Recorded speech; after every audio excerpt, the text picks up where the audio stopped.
I've met Arthur Cushman at couple of three special events. The one special event that I recall most vividly was a sunrise ceremony by Mazatsan. His energy is so dedicated and so kind.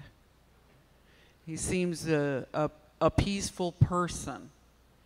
And to watch him honor the rising of the sun is an experience everyone should have been there for, and I can only share with you how beautiful that experience was.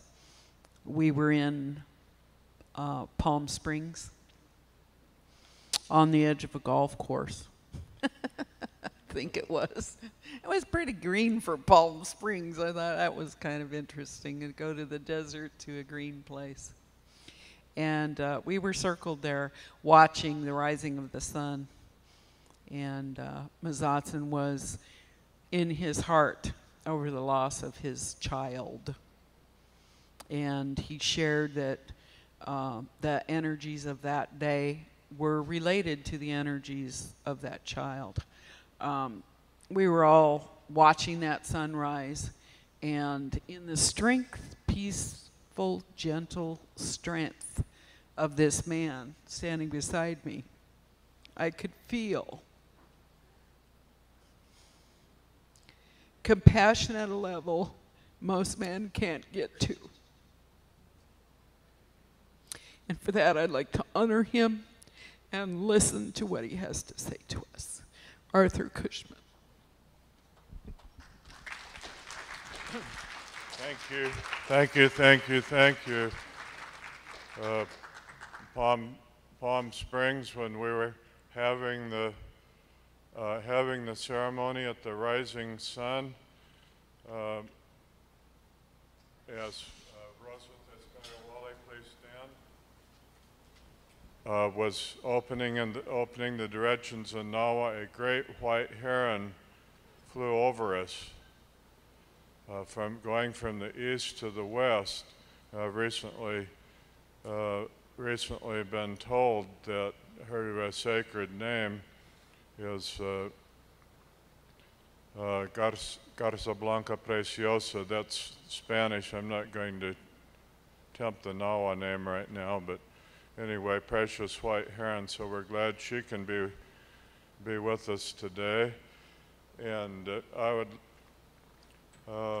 I moved to Nashville area about 30 years ago, became interested in the ancient culture of the area, and people started bringing me objects, one after another, that'd say, Dr. Cushman, we think you need this. I found it on my farm. It's been in my possession, but I was told to give it to you. I had all of these wonderful artifacts. They seem to be telling a story. What is the story they're telling? I knew they meant something. Some people are collecting them thinking they're a wonderful art and this and that. But then with time, and then working with Dr. Kent Riley from Texas State University and the Mississippian Iconographic Study Group, by comparing the myths and legends of the people that survived the onslaught of the white man, and by then looking at all of the different things, we were able to figure out what all of these things mean. And all of these things were designed to guide them on the path of souls. I'd like to introduce Leanne Johnson, who made the painting. Now, this is a visionary painting. I didn't tell her how to paint it. She just connected with spirit and painted it. She also did our t-shirt, and she'll have a handout on exactly what the t-shirt means. It means many things. It means anyway, I'm not going to go into that now because it's a very long story, but this whole t-shirt shows the connection between earth and the heavens, between the 22 symbols, the Hebrew alphabet, the Stargate and Orion, and the red dove or the Holy Spirit. And And so anyway, this is Leanne. I'll let her say a word. She has some beautiful artwork available on her table of the Path of Souls. Thank you, Arthur. It's an honor to be here with you.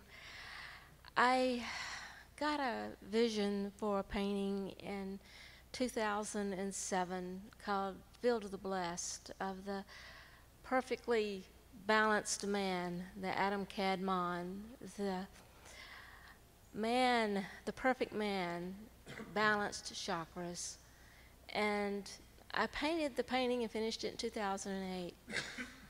And then I met Dr. Cushman at a archaeology meeting because I love the mounds. And we got to be friends, and when he hired me to do this, I had no idea what I was getting into, but it was a series of 3 paintings I found out.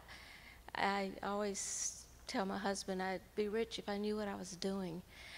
But Spirit gives it to me, and I just do it. So please come by my table and see the paintings, the 3 paintings that I've done that announces this amazing happening this weekend. And on Sunday morning, we're going to be going to one of the most sacred sites in this area. If we go back to about 1300s, this area right near here, it's actually by road 17 miles, was a major ceremonial area for this part of the southeast. People came from Alabama, Georgia, Kentucky, from all over this area to hold ceremonies, and it was considered, and we know that this is one of the places where the star beings are going to descend, and part of the reason why we're having this ceremony there is to prepare it for the coming of the sacred beings from the stars. Dr. Hertog, who wrote the Keys of Enoch, and a number of others have recognized Mound Bottom was built by Siouan-speaking people from Cahokia. Do any of you remember Cahokia? This place was built by people from Cahokia. Yes, and I think it's going to be a wonderful journey. We're going to walk about a mile in ceremony, led by the people with the smudge bowls and the conch shell horns. And conch shell horns were used in this area. The farthest north one found was in South Dakota. And then we'll all be walking down to the mound where we'll hold a very sacred ceremony and prepare the mound for the coming of the light beings. So what I'm going to do is that we've found this over several years of study. Now, the Native Americans that lived in this area didn't have a written language. So how are you going to explain to your children and family what happens after you die? The way this is done is what's called icons, or drawings on pieces of shell, pottery, and petroglyphs on the rocks. So we're going to go through some of this, what we've discovered now, and also by learning from the legends of the Osage, the Choctaw, the Chickasaw, the Creek, and the Lakota, and several other groups. We were able, by putting all of their ancient legends together, we were able to decipher this. And then we found, to our amazement, that this same variants of this legend go all the way from Alaska down to the tip of South America. So this is ancient, ancient knowledge. Now, people thought that the Clovis man came from Asia and came across the land bridge. We know that's not true now. They went the other way. Recently in Alaska, they found the first evidence of Clovis man. It's very late Clovis, about 10,000 years old. So what way were they going? And there are Clovis sites dating back to 20,000 years in Chile in South America at Monteverde. So, what we've been told and taught is backwards. The Americas were inhabited long before Clovis man, and all of this ancient knowledge goes way, way, way back in history. Some people believe that these people came from Atlantis and Lemuria. It doesn't matter, except we're now sure, even the archaeologists agree, that Clovis man did not come from Asia, that he originated here in the Americas. Recent DNA studies have shown they finally found a Clovis skeleton that they're able to get DNA from, and it's clearly related to the present Native Americans. So this idea that these people somehow came from Europe or other places may not be true. Now, they may have even gone from here to Europe. So anyway, so let's get started. Mississippian culture, these were very advanced people. They had huge cities, agricultural, and extended in most of the southeast and central United States. There on the right lower hand corner is a picture of what I actually think it looked much more elaborate than that, and these pyramidal structures were probably painted with red ochre and had many beautiful things on them. Oops. So, in the Mississippian culture, what we're going to talk about is the three worlds. I think most of you are familiar with that: the upper world, the middle world, and the below world.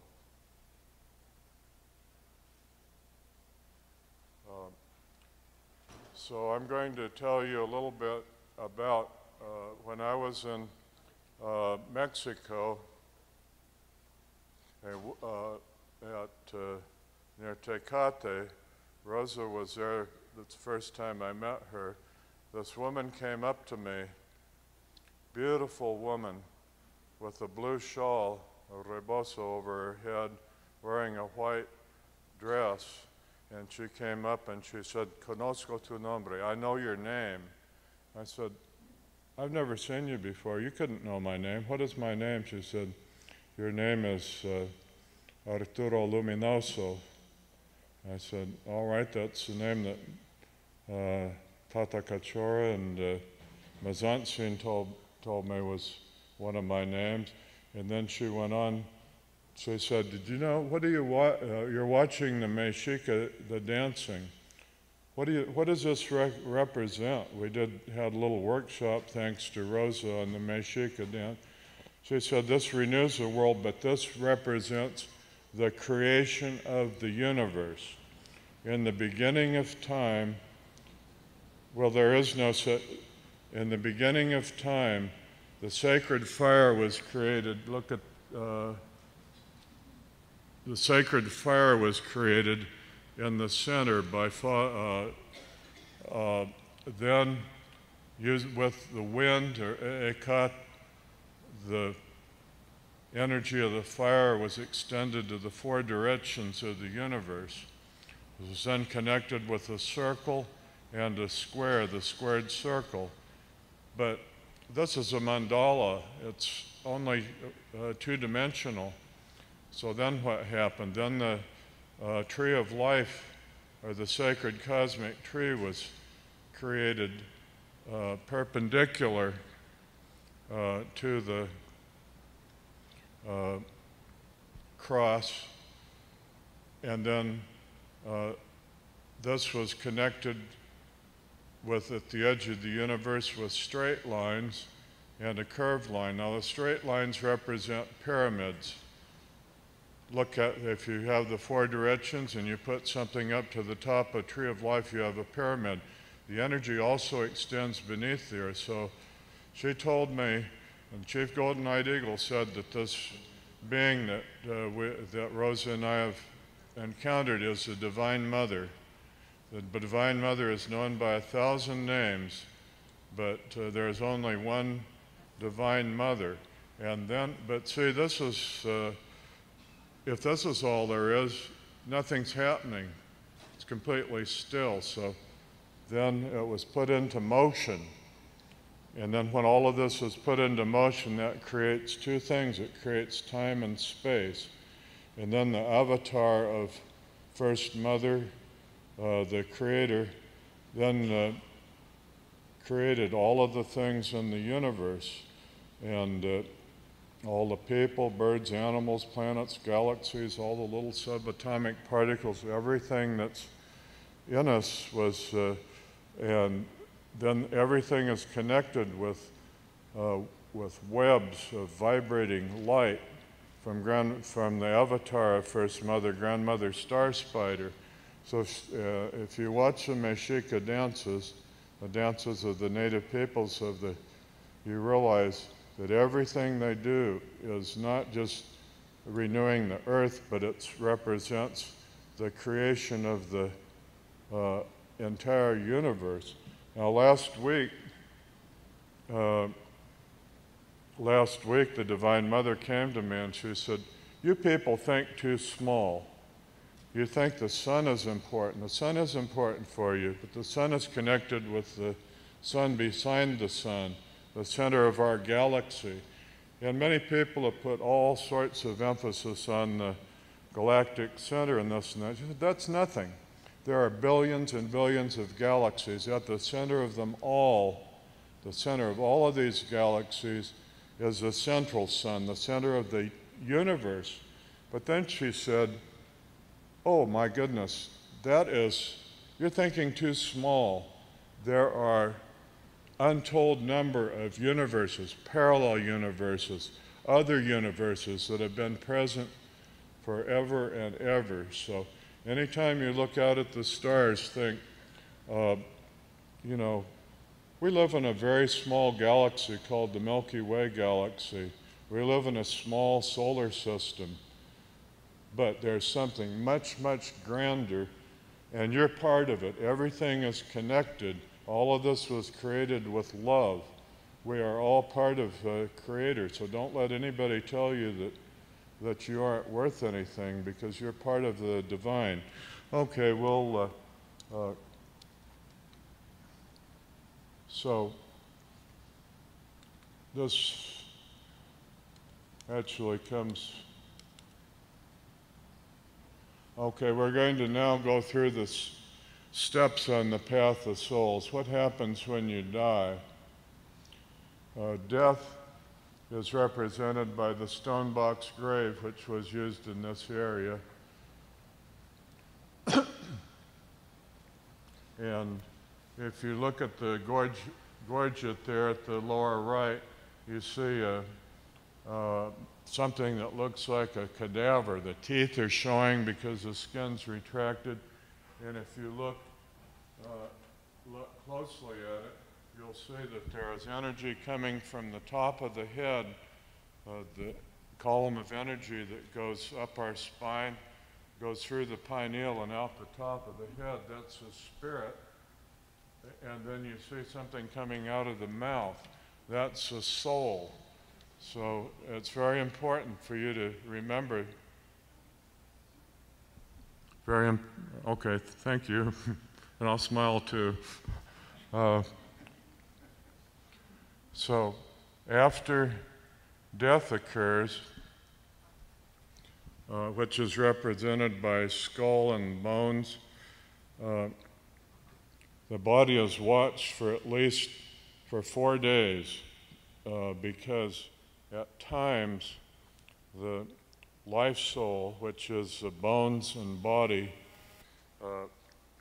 which always returns to the earth, sometimes people can be fooled, and the great Paiute prophet Wawoka and the Shawnee prophet Tecumseh and many other holy men of Native America went into trances where they went to the above world and visited with the ancient ones. They appeared to be dead. They had no breath. They were cold, and yet they revived. So it's important to observe the body for 4 days. And then the life soul, what consists of the spirit. The spirit is a spark of life that comes from Creator, and the soul is the breath and all of the memories. Those two depart together. They then are greeted by the ancient ones. They then enter a portal. These are some depictions of the ancient ones, and people wondered, what are these idols doing? Are they worshiping these things? No, they aren't worshiping. They aren't gods. These represent the ancestors that greet people when they die. Then they enter the mouth. They enter the portal in the earth, which they represented by a copperhead snake or an oji. The design on the right is a oji, and you'll find at Mound Bottom that in the middle of Mound Bottom it is designed as an oji. In other words, it's a portal to the below world. So then, after they enter the snake in this dark, dark, dark tunnel, some of us have been there. I've been there. If we come back, it's called the near-death experience. When you go into this dark, dark tunnel and go and go and go, you have a complete review of your life. Now, the Native Americans of this area recorded that and said, yes, everything you've done, good, bad, neutral, without judgment, is reviewed as you go through this long, long, dark tunnel. Eventually, you wind up leaving it, and you go through a dark land, and you go to the Great Western Sea, the Pacific Ocean. I thought sometimes this might be San Francisco, but I'm not sure. You go to the camp of the dead, and then they wait in the camp of the dead until the portal in Orion, which we'll be talking about, sinks beneath the sea, and then they jump through the portal. This is represented with the iconography of the bilobed arrow. It's both the spirit and the soul, the lungs, the breath, and the spirit, going up, up, up, up into Orion, into the portal, into the hand. So once they make this big leap, if they fall back to the, if they don't make the leap and fall back to the earth, both the soul and spirit are still joined, and they become what we call a poltergeist, or a malevolent ghost, which returns to the town or pueblo or village where they lived until they can, people that know how, there have been lectures on this here, know how to send them to the light. So after they leap through this beautiful, beautiful portal in Orion, and what does this portal actually look like? What does it look like? It's in your drawing. It's comings and goings of souls, but it looks like a red dove. It's a Holy Spirit. And we know that this is a fuzzy little area in what's called the belt of Orion. And this portal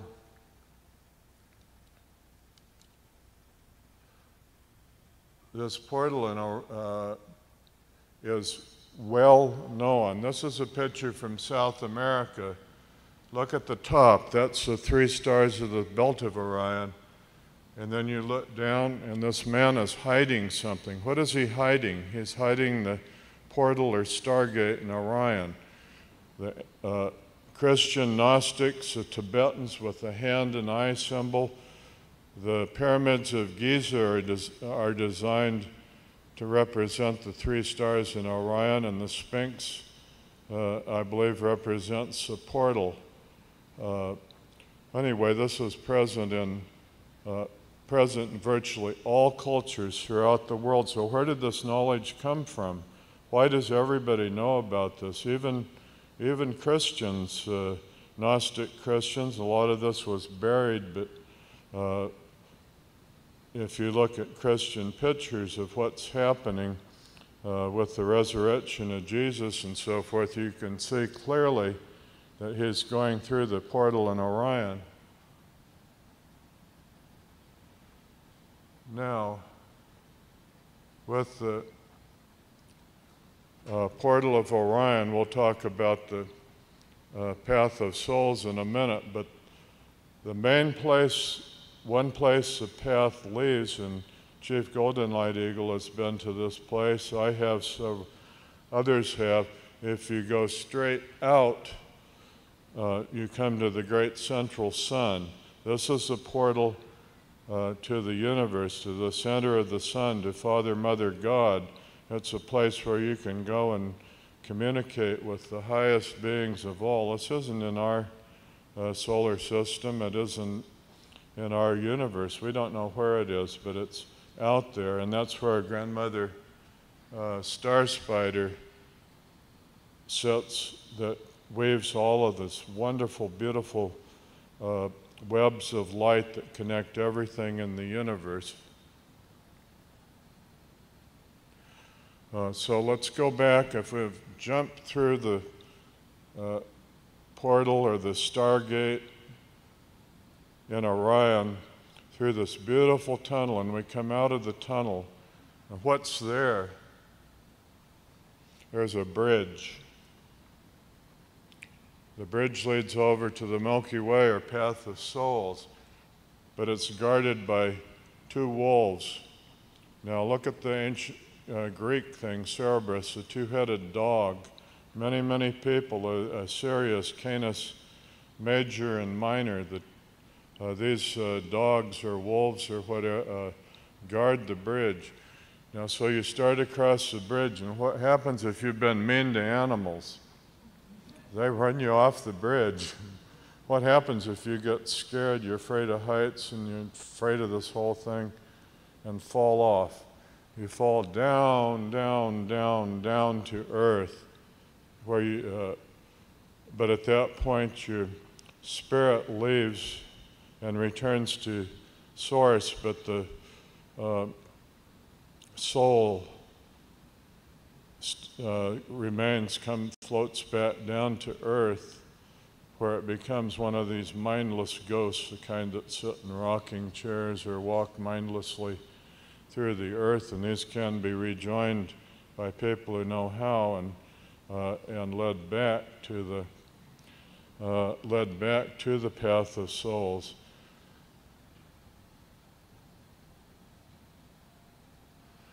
So let's just hope we made it across this rickety bridge. We've been nice to our animals and pets. We've been nice to everything in the world. We've been kind. So we make it across the bridge, and then we reach the path of souls, then called the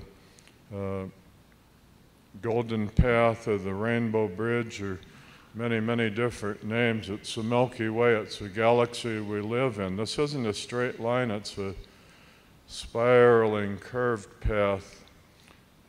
Beautiful. So you think you're home, huh? Well, as you sit and watch the Milky Way, after Orion is sinking beneath the Earth, over the next 3 or 4 hours, you'll see something wonderful happen. First, the Milky Way tips towards the north, where you come to a star cluster called Cassiopeia. And among the Native Americans of this area, this was known as You can imagine looking at that. It looks like a hunchbacked old woman. That's the old woman that never dies. She shows us that life is always eternal, and that she greets the souls as they're traveling along the Milky Way, and then the Milky Way turns, and many of these graves had representations of the old woman. See, on this one you can see the ribs, you can see the wrinkled skin, you can see how she looks, but she never dies. Cassiopeia, by the way, never dies. You can see the constellation Cassiopeia, which is the northernmost part of the Milky Way, every night of the year. That's why it never dies, because it's always there, like the northern star. Okay, so everything's coming along fine. You've greeted the old woman that never dies. And he said, thank you, I know I'm not going to die. So then what happens? So you go down the Milky Way, and in the Milky Way there's a constellation where the Milky Way splits. It's called the Northern Cross. It's called Cygnus the Swan. Or the Native Americans, it was the great eagle, or the great white egret flying towards the south. So at the point where the Milky Way divides, with the dark rift in the Milky Way in between, you're going to be met by Eagle Man. Eagle Man's a judge of souls. So anyway, you come to a screeching halt, and this Eagle Man is there, and he says, hello, how many people are better off because of your life on the earth? And you say, well, I can't think of too many. I think a lot of them that may have made things worse. So he said, well, you can go to hell. So he sends them down to the dead end part of the Milky Way, which is a purgatory, where they have time to think about their life on earth and how it could be better, and then they can return and ask the Eagle Man if they can go on. So it's designed as a purgatory. Now there's some other things that this eagle can do to you. If you've been very bad, if you've been Jeffrey Dahmer or Hitler or some of the other horrible people in the world, the Eagle Man will eat your soul. You can see, look at this horrible thing, cracking open the skull, eating the soul. The soul is forever destroyed. All your memories and all of the bad things you've done and all of that are gone. Now the spirit, remember in their cosmology, there's a spirit and soul. The spirit is a spark of life that always returns to source. But so if you're Adolf Hitler and go up there and says, you've just been a total waste. Your life, you're not going to come back. I'm going to eat your soul. So the eagle holds him down and viciously tears his brain out. I know this may sound awful, but these are all representations of what they felt would happen. So there's the Eagle Man. It's part man, part eagle. It sits at the Cygnus, or the Northern Cross. Okay, so now we're back on the path of souls. The Milky Way, it's beautiful. It's not straight. It winds through the skies in a circle. All of our depictions of the Milky Way and everything as being a straight line are wrong. It's a spiral. So you spiral on down this beautiful path. And then you end up, you see this huge mouth open, ready to receive you. The great serpent cat, we call Scorpio Sagittarius.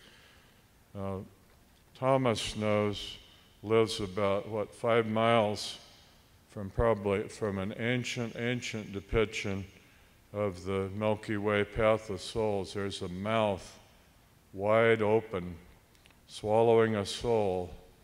Then you wind down the Milky Way. I was there with Humboldt's men, the great Maya, and he said, "This is the Milky Way." And they said, "Look what happens at the end. At the end of the Serpent Mound in Ohio is a spiral. A spiral is the galactic center. It's the realm of souls." Now, astronomers tell us that all the energy, all of the matter in our entire galaxy came from the center of our galaxy, and all energy eventually returns. The center of our galaxy is a gigantic black hole.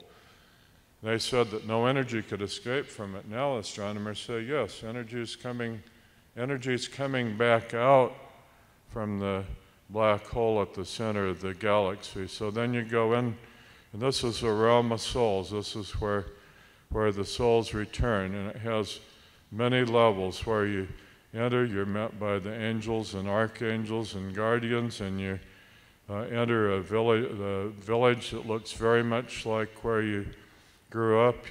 If your parents have passed on, they'll be there to greet you. And anyway, then they have other levels of ascended masters. We won't go into that, but at least we've made it now. Then you study, and they say, well, you have some more lessons to learn. So you just go back down the same path, and then you're reborn into another person. This is reincarnation.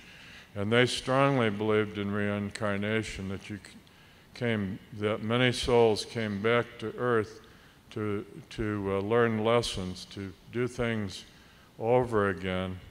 And so this concept of reincarnation is well known among Native Americans. So anyway, so that's the path of souls. Now what I want you to do, I'm going to sit down if I can find a chair.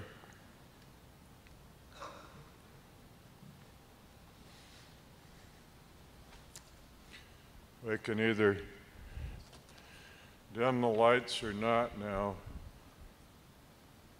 My flute player never showed up. But anyway, so I want you to just close your eyes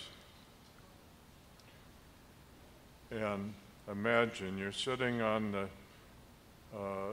grassy bluff overlooking the Pacific Ocean at night. It's beautiful, and you see this beautiful constellation called Orion that looks like a hand with the 3 stars at the wrist, and then in the middle is an eye and fingers, and you see it as it slowly dips beneath the ocean. Now over the next 3 or 4 hours, you'll see something amazing happen. You'll see the entire Milky Way. You'll go first up north to the old woman that never dies, or Cassiopeia, and then you'll swing on around to the great eagle, or Northern Cross Cygnus, or the swan, or the white heron, and then you will see it just slowly go on down by Altair, and eventually end up at Scorpio Sagittarius at the great serpent in the sky, which is what? The galactic center. Now, how in the world did they know that the galactic center was where the energy from our universe, from our galaxy came from, and where the energy returns? This was known throughout the world. The Mayans knew the distance from the Earth to the sun. They knew the distance to the moon. They knew that the Earth rotated around the sun. They knew where the galactic center was. When did we discover all of this? When did we discover all this? Recently. We thought the Earth I'm speaking of Europeans, they thought the earth was flat, and they locked Galileo up in prison for saying that the universe didn't rotate around the earth.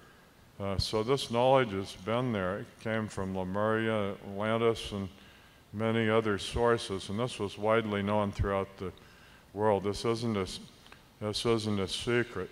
So anyway, what I want us to do now is to go, we're going to go back to the ocean. We're going to see this beautiful nebula of rainbow colors, a great pathway, a portal.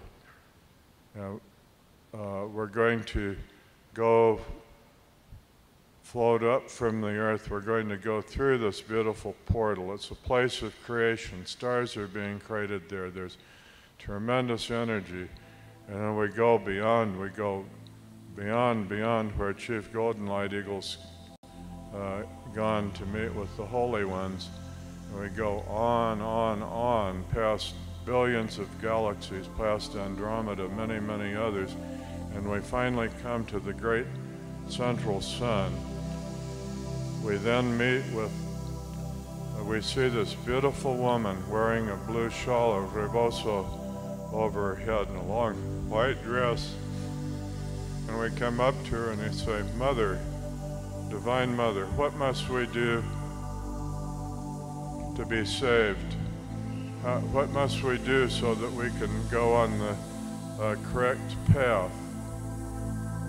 And she said, the entire universe is love. You must fill yourself with love. And you must remember what the Christian Bible says, that you must love God with all of your heart, all of your mind, and all of your soul. But you must remember that everything is a part of God, so you must love everything. You must love your neighbor. You must love the people you dislike. Like Muslims, you must, there's nothing's excluded. You love everything. But, she said, Mother said, and then you must love your neighbor as yourself. But she said, that's only part of the story. My dear child, your neighbor is yourself. In lakesh dalaki'in, you are another me, and I am another you. Quetzalcoatl, precious twin, you are my precious twin. You are my precious twin. Namaste means the same thing. We like to separate ourselves into groups, into tribes, into races, colors, and all of this, but in the eyes of the divine, we're all one. We're all part of Him. So we must remember.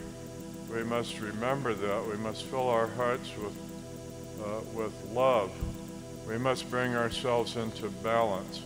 Many of us are far, far out of balance. Some people have balance and tilted towards the divine feminine to a point where they can't recognize that any man is any good. There are many patriarchal people that realize that, say that, women are just something to be used and cook food for us, run to the grocery store, take care of the children. They're really kind of worthless things. You have to bring yourself into balance.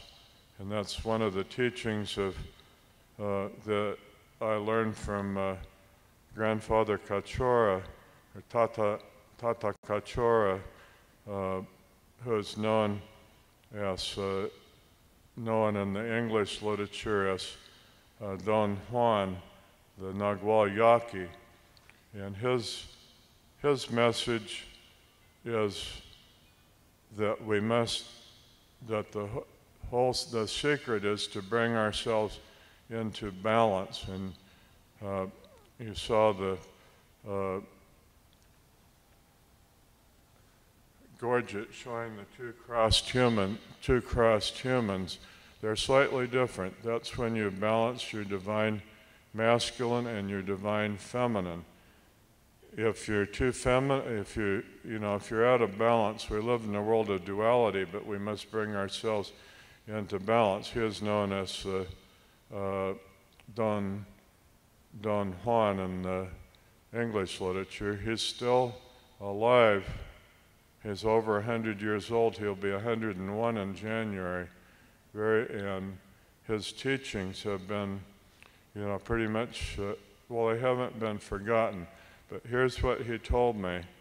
He said, we can no longer keep any of our knowledge to ourselves. We have guarded the sacred knowledge of Anahuac, of the sacred kingdom that extended, was centered in Mexico City at Tenochtitlan, went up to Canada and down to Nicaragua. We have guarded this knowledge in our hearts. The Catholic Church, did its best to destroy it. They destroyed all our monuments. They destroyed all our schools. They destroyed our music. They killed our elders.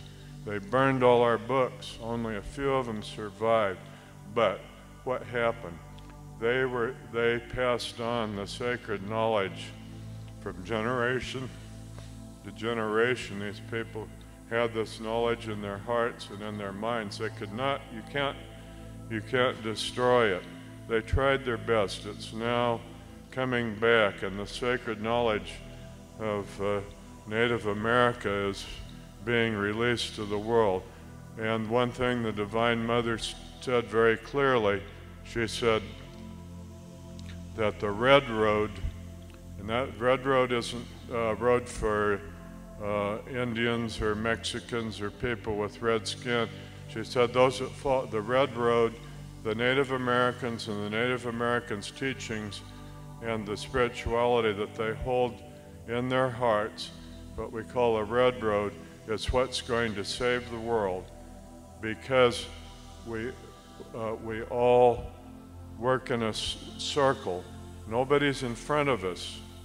Nobody's behind us. Nobody's above us. There's no longer any gurus, priests we have to confess to, ministers, rabbis, imams. There's nobody below us. Everybody and everything works in a circle. We're all one. And that and love, and filling our hearts with love for everybody. And we can't fight darkness. If you light a candle, does it fight with the darkness? This is from Sister Janice, Grandmother Janice, who's walking down here. She told me this. When you light a candle, it doesn't fight with the darkness. It pushes it back. It pushes back the darkness. So we all must become light. There is absolutely no way we can fight with all the darkness in the world. If we fight with darkness, we're going to be destroyed. So we all need to be lights shining in the darkness. When enough lights shine in the world, and we're here for a specific reason. All of you came here to learn about this, to learn the ancient teachings that people have done their best to destroy, but they can't be destroyed because they live in, this knowledge lives in our hearts. And may we all be filled with light. May we shed our light to the world. May we fill ourselves with love, joy, peace. In la kesta la ki in. You are another me, I am another you. Quetzalcoatl, you are my precious twin. I am your precious twin. Namaste means the same thing. Espabo. All of these words expressed in many languages in many ways mean exactly the same thing. So thank you, light workers. Thank you, light workers. Thank you for coming, and thank you for guiding us. Thank you for, when you go home, let your light shine. Don't hide them under the proverbial basket. Aho mitao.